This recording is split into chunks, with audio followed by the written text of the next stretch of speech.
Hello दोस्तों, आप सभी का स्वागत है हमारे यूट्यूब चैनल में। आज की कहानी है आज्ञा पालन।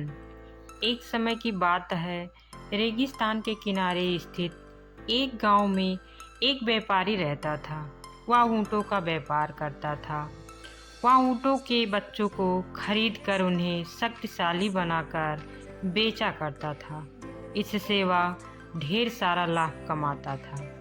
व्यापारी ऊँटों को पास के जंगल में घास चराने के लिए भेज देता था, जिससे उनके चारे का खर्चा बचता था। उनमें से एक ऊँट का बच्चा बहुत शैतान था। उसकी हरकतें पूरे समूह की चिंता का विषय था। वह प्रायः समूह से दूर चला जाता था और इस कारण पीछे रह जाता था। बड़े ऊँट हरदम उसे समझाते थे, पर वह नहीं सुनता था। इसीलिए उन सब ने उनकी परवाह करना छोड़ दिया था। व्यापारी को उस छोटे ऊँट से बहुत प्रेम था, इसलिए उसने उसके गले में एक घंटी बांध रखी थी।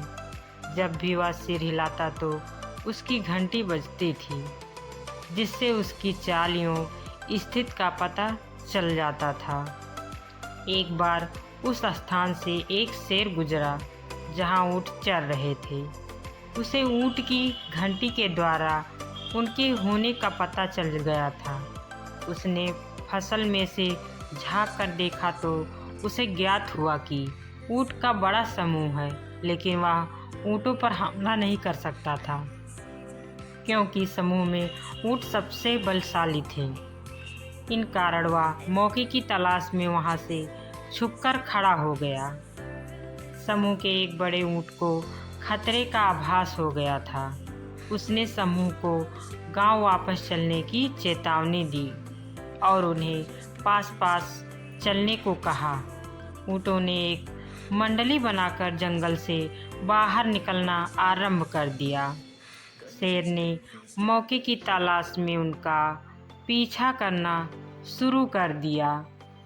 बड़े ऊँट ने विशेषकर छोटे ऊँट को सावधान किया था कि कहीं वह कोई परेशानी न खड़ी कर दे, पर छोटे ऊँट ने ध्यान नहीं दिया।